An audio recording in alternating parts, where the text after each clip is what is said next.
Alrighty, welcome everyone. I'm Teeaboo and I am here for SAO episode 11? I want to say it's 11.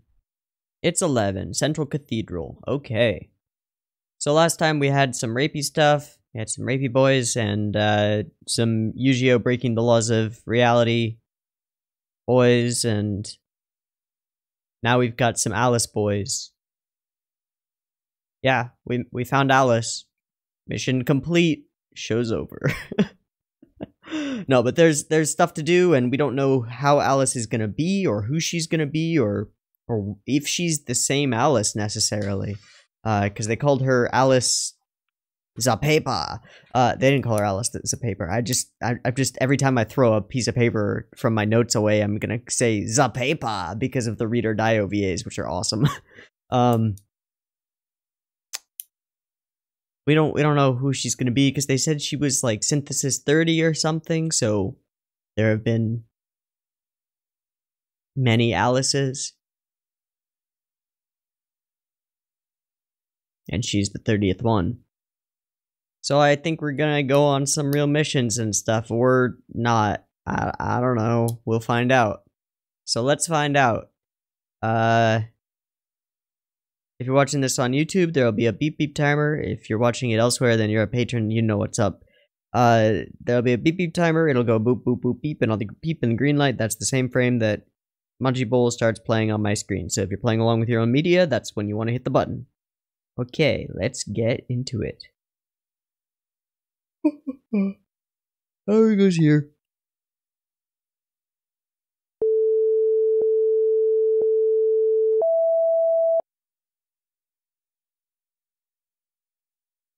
Yes.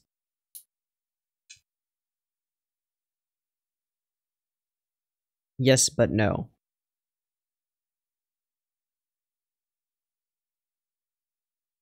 Doubt. Yup. Omega doubt. Flout of the sword? Where did that big-ass sword come from? Is that the sword with the sheath? Probably.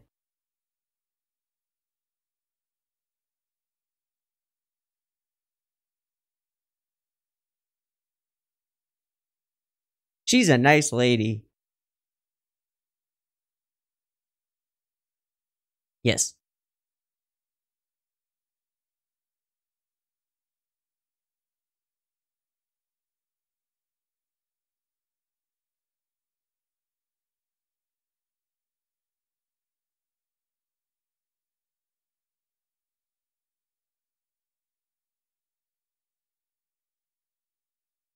Cool.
Is a Durgan.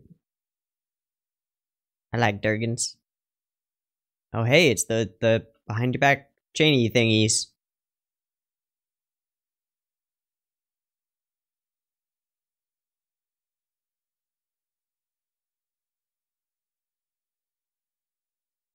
Stab. Hello. Let our boys have the swords.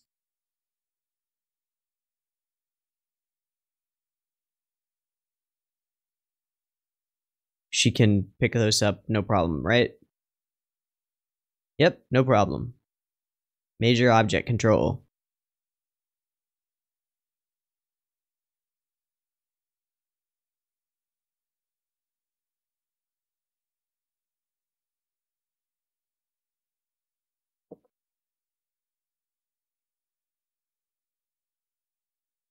Hmm? What? Why would you be to blame?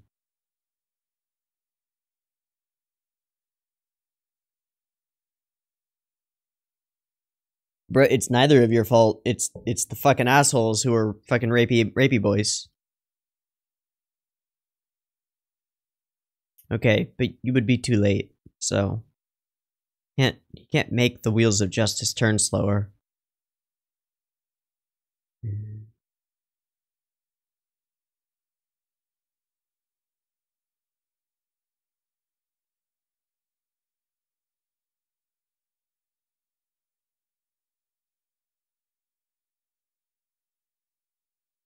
Chicantes.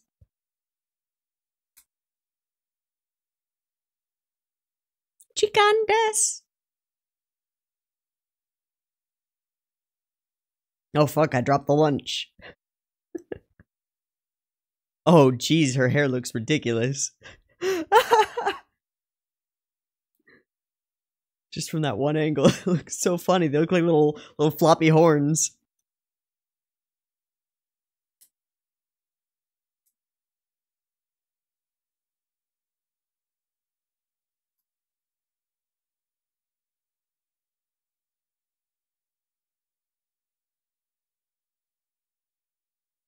Oh, okay. That was a transition.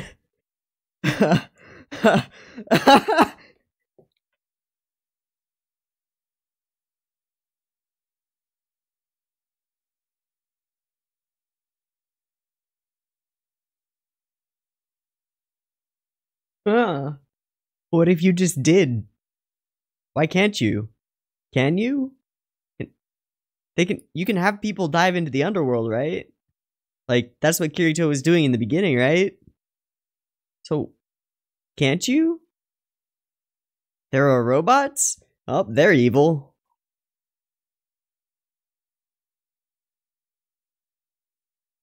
Do not trust. Are they Fluctlight controlled?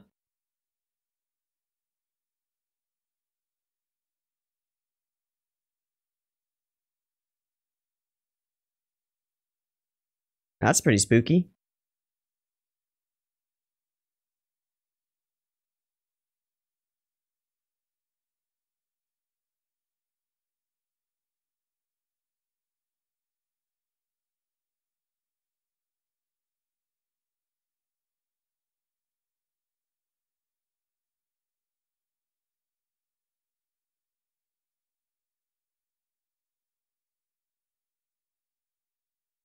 So it's the first one.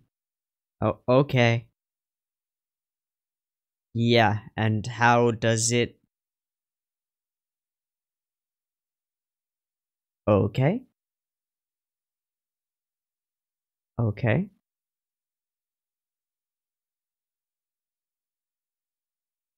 Oh, okay, we're back. Oh, we're not. We're outside.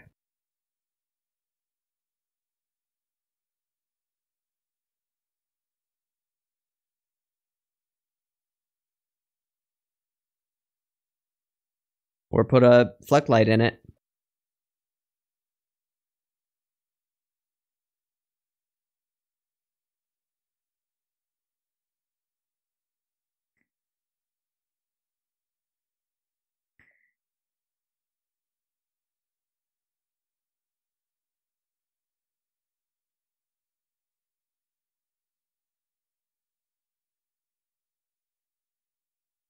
Soldiers.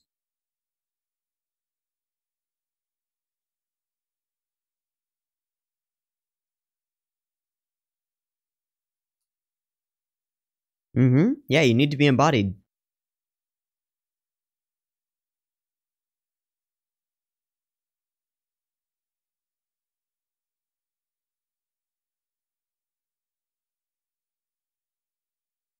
So, can you put Kirito in it? Niemon. Obviously.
This is like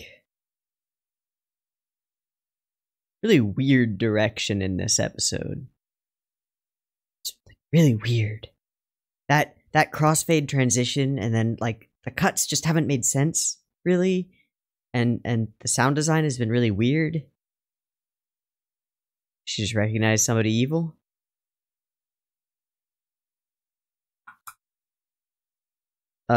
What? Just speak up about something bad. If it's something bad. Alright.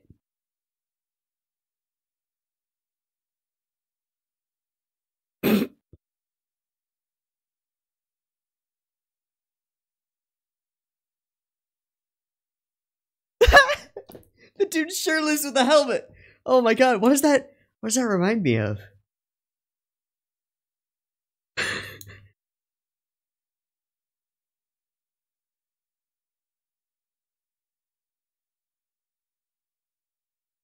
Is that Helmet Bro? Is that a thing?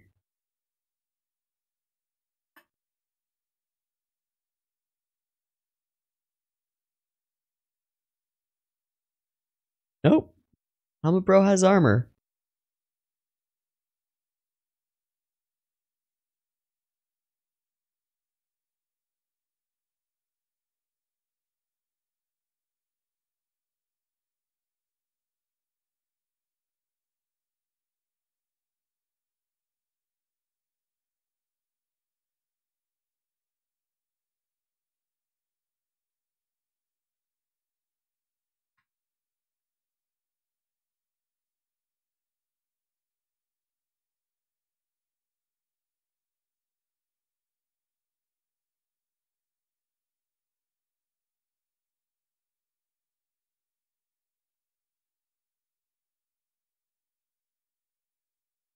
So can they manipulate people?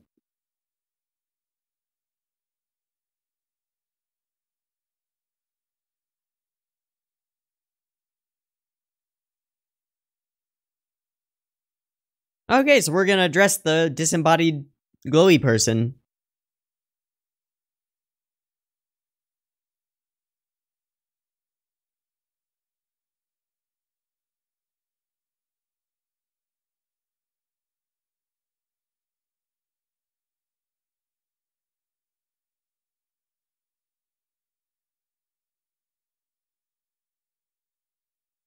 This is forgivable bad exposition because they're trying to work through these questions themselves. So I it's bad, but I would forgive it. Because it makes sense for them to repeat things that they already know.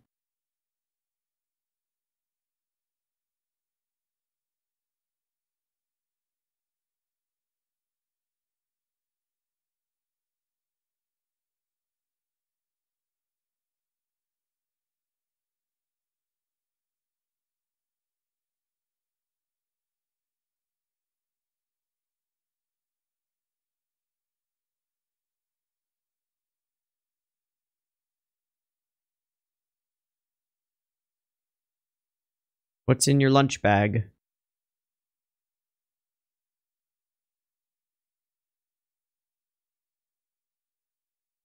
Oh, you're gonna use chains against each other?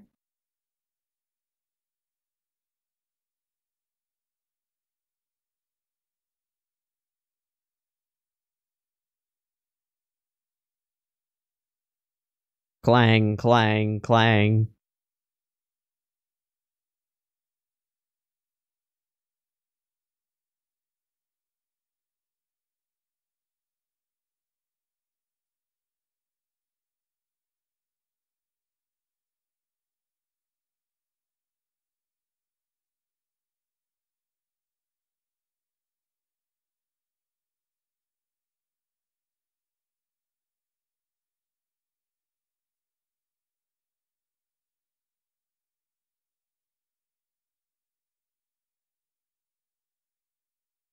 Oh, hey, that was pretty effective.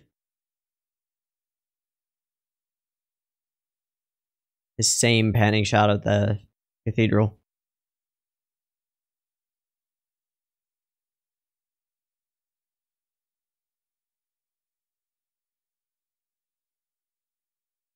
Sweet.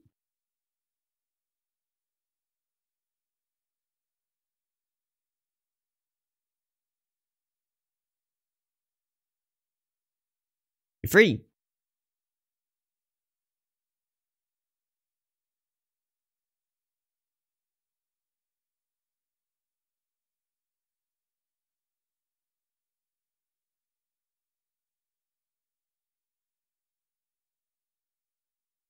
No going back. That's correct.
Okay, I guess we don't know what level the door is or anything like that, but weird. That's fine.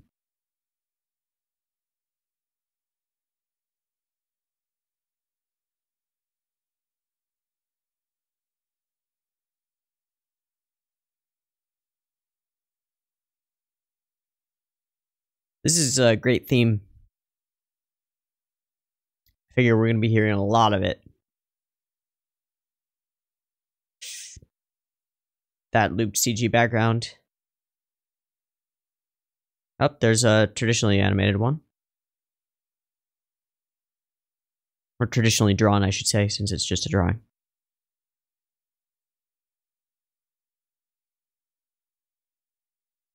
Where are your swords? These are pretty flowers.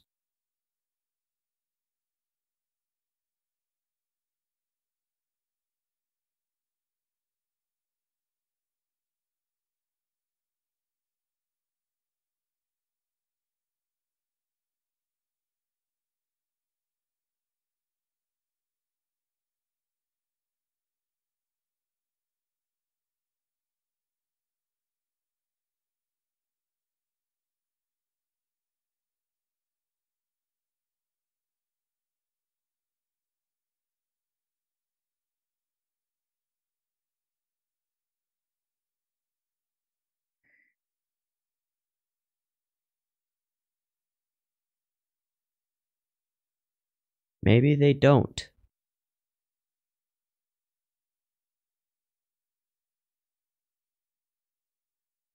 What if they don't?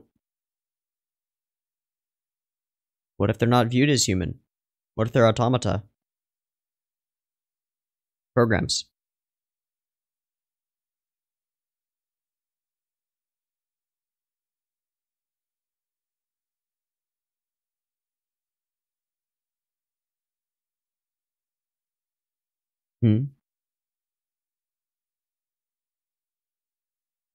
Oh, so your idea is to bring Alice to the hometown.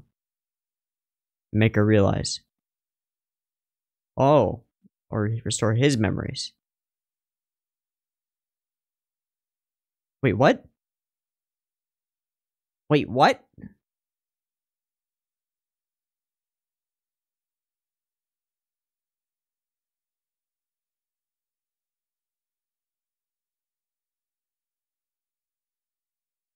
Isn't the logical conclusion that he would figure out that he could take Alice back to the hometown and restore her memories? Right? Not, fam. You got a lot of content to get through. You'll be fine. That's nice. Or switch those. Switch the order of those, maybe.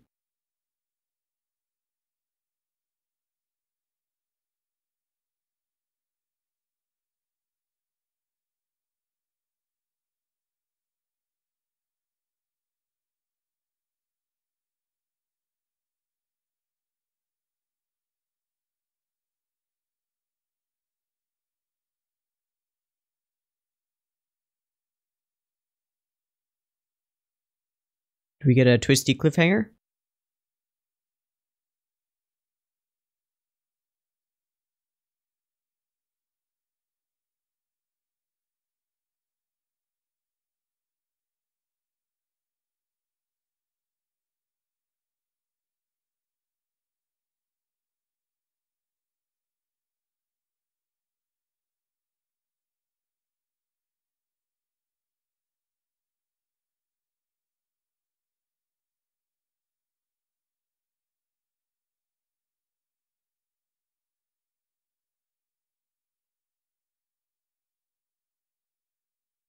They don't have their swords.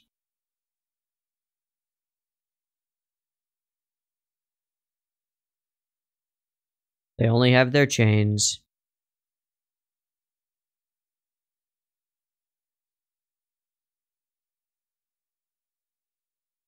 Oh, thank you.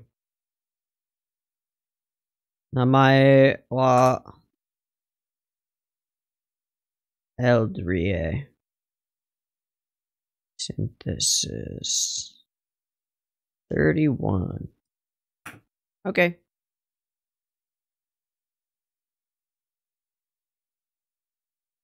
Neato. I don't give a fuck about the CD. So this was a pretty good episode, and we've set up for a fight. Great. Okay, cool. There wasn't that much that happened in the episode, but there was some good speculation as to what might happen, and that's great. Pretty good. All in all, this episode was pretty good. Not great, but totally passable. There were some weird bits of direction in it that I do want to talk about. And I want to be clear before I talk about these that, like, I'm not necessarily saying that these are awful, but I feel like they should have been done differently. So the first one I managed to jump to immediately, which is awesome, is this this cross dissolve that's done on this scene.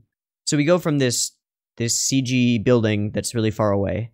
It's opening its gates, and they're flying in on the dragon. And we just sort of zoom toward the CG building.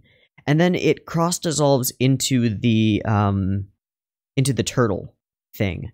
And this is really weird to me. I don't know if I can put it into words very effectively, but the choice to have a cross-dissolve here feels like it's not the right choice. It feels to me like what they should have done is fade to black and then cut. Like, they're both useful tools in the toolkit, but for some reason, this cross-dissolve just felt really weird as a transition. interesting that it's a transition between the two, like, least good-looking parts of the show. Like the CG turtle, ocean turtle thing, and this CG cathedral building thing. But we go from this like zooming in shot to this rotating shot in a cross dissolve, and it just feels strange. They don't feel there's no like matching of the shot. There's no like this is an effect that I use when I'm editing because it's easy to throw it in there and just dissolve between two frames. Like here, watch this. Ta-da! It's really easy to do this digitally, but like it's also kind of lazy, I think. And in this case, it feels really weird. And I really think what it is that we go from this this zoom into this direction, this rotating shot around this object. That's really strange. I don't know why that feels so jarring to me. And then this was actually done quite well. Setting up this robot to be something of interest, I thought was really effective. Having it stop, turn around, and go the other way. I think it was effective and clear in certain ways. But then there's this point here. Well, okay, there's her like wacky wavy inflatable arm flailing tube man animation, which was pretty janky. Yeah, right here. So we get this just like, I get what she's doing, but it looks pretty bad. Yeah. And then there was something with the sound design in this section.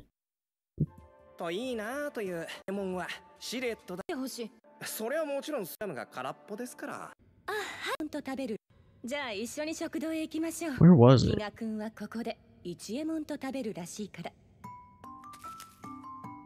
Yeah. We get this, like,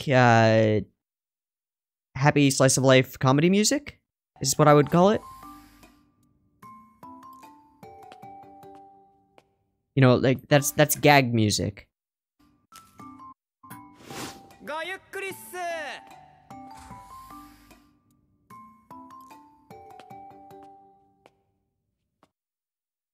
And I don't feel like it fits. And then we immediately cut to this, like, she turns around, and then this other, like, wistful theme plays. And then fades out. It feels really weird. It feels kind of amateurish. I don't know.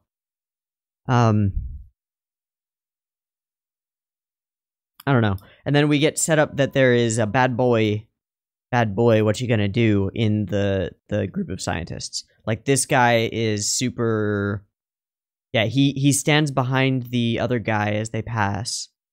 Which I guess is fair because Asuna stands behind her. And then we get his, like, the bottom half of his face. And I think this is the same way that we've shown laughing coffin members in the past.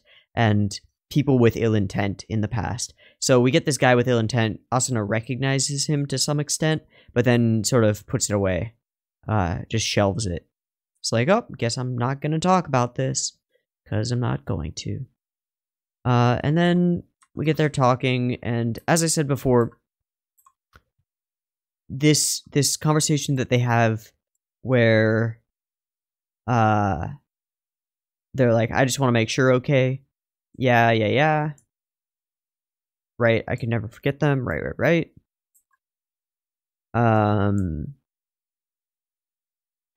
This part. This is the same type of poor exposition, because as he says later, like, Yuji already knows this. There's no reason for Kirito to be going back over this, but in this case, there is a reason, and that is that they're pondering the meaning of these things, right? So it makes sense. It's diegetic. It makes sense in character for them to be rehashing these events because they're trying to figure out how these events have happened.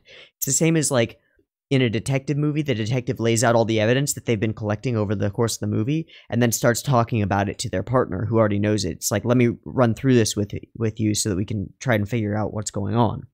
That makes sense. And so this is a forgivable example of this kind of characters talking to other characters about things the characters already know, exposition.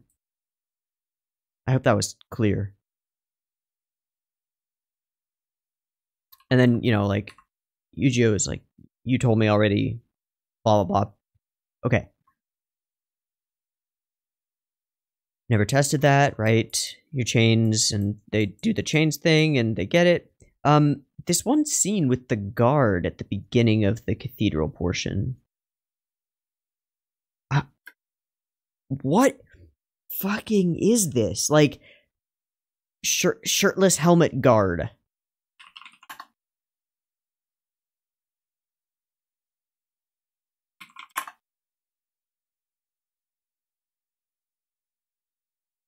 Like, they're animated meme. I know that there's a meme around this. Like, it's not Helmet Bro, is it? Oh.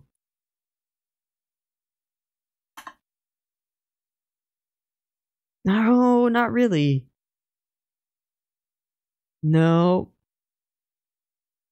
Sort of the same feel, but god damn it, that's gonna keep me up at night. Not really, I'm gonna forget about it as soon as I stop recording. But weird. The shirtless guard with just a helmet on. No, he's not shirtless. He's got a tunic on. I just saw the corner of it there. So I guess I'm just wrong. He just looks shirtless. It's just a low cut. Yeah, he's got a tunic on. Something about that scene just feels really comedic. Okay, so they do this. They break out. They walk through the Valley of the Shadow of Death.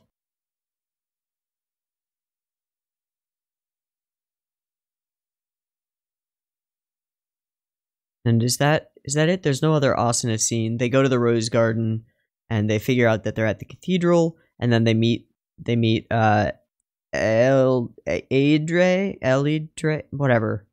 This dude who's a bad dude who they're gonna fight, and this is the first time they've fought an Integrity Knight, so that's pretty cool. And he sort of seems like a douchebag, but also sort of just like he's a good law-abiding Integrity Knight with a high opinion of himself or something like that. He seemed to be kind of sarcastic when he was giving them the rundown, you know? Like, when he says, you know, so spirited.